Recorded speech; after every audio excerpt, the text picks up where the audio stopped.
족저근막의 족저근막염이 족배굴이 되면서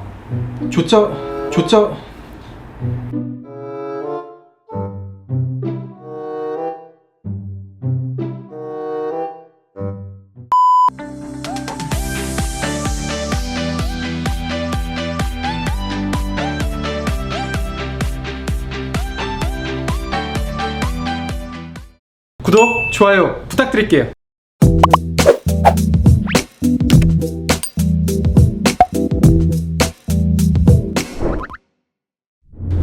안녕하세요 페인 여러분, 페인랩입니다.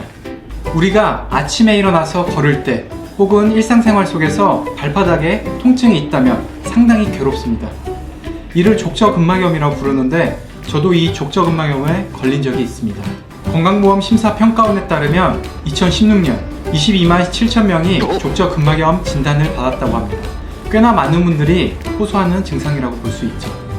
족저근막은 뒤꿈치부터 발가락까지 발바닥에 있는 강한 섬유띠로 족궁을 만들어주며 충격을 흡수해주는 역할을 합니다. 이와 더불어 가로지르는 횡족궁이 위치하면서 발의 균형을 유지하게 되죠. 그러나 인체의 밸런스가 무너지면 아무래도 하중을 지탱하기 위해서 발의 부하가 많이 걸리게 되는데요. 과한 활동 및 운동과 더불어 과체중, 노화 등이 통증을 유발할 수 있습니다. 특히 오랜 시간 동안 서서 일하시는 분들이 이런 발바닥 통증을 많이 호소하죠. 제가 발바닥 통증 치료는 쉬우면서 어렵다고 항상 말합니다. 아픈 부위를 치료하는 건 쉽습니다. 문제는 반복적인 충격이나 부하가 누적이 되는 건데요. 오래 서 있게 되면 몸이 힘드니까 코어가 약한 분들은 편한 자세를 찾으려고 합니다. 가령 원시인 자세처럼 말이죠. 한 가지 자세를 오랫동안 하다 보면 힘이 풀리게 됩니다. 가령 허리나 둔부에 힘이 빠지게 되죠. 그래서 배를 내미는 자세를 하게 되는데 계속 하다 보면 발의 부하가 많이 걸리게 됩니다. 또한 거북목이 있어서 고개가 앞으로 나온 분들은 체형이 앞으로 쏠리게 되는데요. 앞꿈치로 힘을 많이 주게 되어 앞꿈치 쪽에 통증을 호소할 수 있습니다.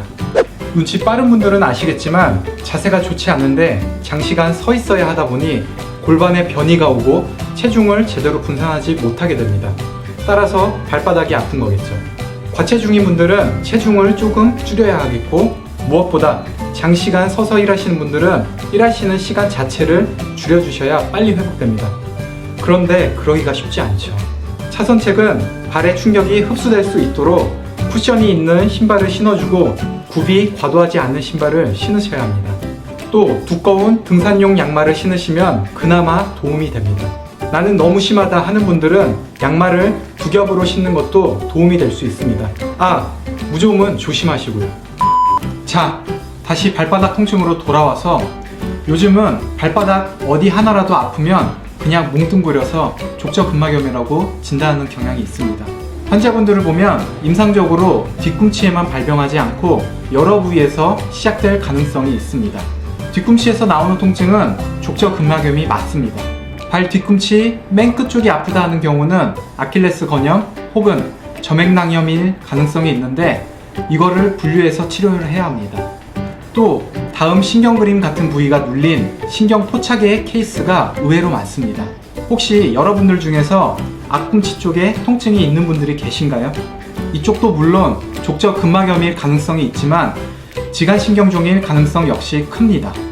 보통 장시간 서 있거나 발볼이 좁은 신발과 같은 하이힐을 신는 분들이 많이 갖고 있죠. 지간신경종일 경우에는 어느 정도 통증 관리가 되지만 무리하면 다시 신경에 염증이 생기므로 고질적인 문제가 될 수 있습니다. 조심하세요. 이름은 신경종이라 붙여졌는데 사실은 족궁이 무너지면서 신경에 압박이 가해지고 그로 인해 신경이 부푼 것이라고 생각하시면 어느 정도 이해가 될 겁니다. 증상이 심한 경우에는 제거하는 수술을 하기도 하는데 감각 소실의 부작용은 필연적으로 나타나기도 합니다. 병원에서도 시간이 좀 지난 것은 치료가 쉽지가 않습니다. 엄지 쪽이 아픈 경우는 무지외반증인데 이것도 발볼이 좁은 하이힐을 신는 분들께 많이 나타나기도 합니다. 물론 통풍과는 감별해야겠죠. 같은 발바닥 통증인데도 증상의 종류가 아주 많죠. 구체적인 감별을 통해서 어디서 병변이 생겼는지 파악하고 불쾌한 느낌을 제거해야 하겠습니다. 오랫동안 반복되는 경향이 있고 방치할수록 이외에도 다른 조직의 손상까지 나타나기 때문에 비교적 확실하게 고쳐나가야 하죠. 족저 근막염이 심하면 아침에 일어나서 첫 발을 디뎠을 때 통증이 심하기 때문에 해당 증상의 소실을 목표로 잡고 치료하게 됩니다. 발바닥 통증을 알았던 분들이라면 아시겠지만 스트레칭 등으로 쉽게 좋아지지가 않습니다. 아무리 열심히 해도 자고 일어나면 또다시 엄청 아파요. 스트레칭을 해주면 족저 근막의 유연성을 늘려주기 때문에 일시적으로 활동하기에 괜찮을 수 있습니다. 하지만 휴식하는 동안에 족저골이 돼 있다가 아침에 첫 발을 내디디면서 순간적으로 족배골이 되는데요. 족저 근막과 족부 내재근이 쫙 늘어나게 되면서 통증을 느끼게 됩니다. 기상 후 10분 정도 가만히 앉아서 발바닥과 장단지를 스트레칭 해준 후에 조심스럽게 첫 발을 딛는 것도 도움이 될 수 있습니다. 증상이 호전될 수 있는 방법을 정리하겠습니다. 첫 번째, 서서 활동하는 시간을 줄이자. 이게 가장 중요합니다. 두 번째, 과체중인 분들은 체중을 줄이고 충격이 흡수될 수 있도록 밑창에 쿠션이 있는 신발을 신어주자. 두꺼운 등산용 양말을 신는 것도 도움이 될 수 있습니다. 세 번째, 기상 후 10분간 가만히 앉아서 발바닥과 장단지를 스트레칭한 후에 조금씩 움직여 봅니다. 발바닥 통증이 나온 순간부터는 악순환의 연속이므로 일단 치료, 휴식, 근력 강화 및 재활 운동 등을 거쳐서 발에 가해지는 하중을 분산시켜야 합니다. 재활 운동과 근력 강화는 통증이 줄어들 때 시작하는 게 좋습니다. 너무 아픈데 건강해질 생각에 과하게 운동을 하게 되면 족저 근막의 부착부 부위가 더욱 손상을 받게 되어 통증이 심해질 수 있습니다. 그냥 오히려 아무것도 안 하는 게 도움이 될 수 있어요. 오늘은 발바닥 통증에 대해서 알아봤는데요. 한번 발바닥 통증을 경험한 분들은 오랜 시간 동안 계속 반복적으로 재발되는 경우가 많습니다.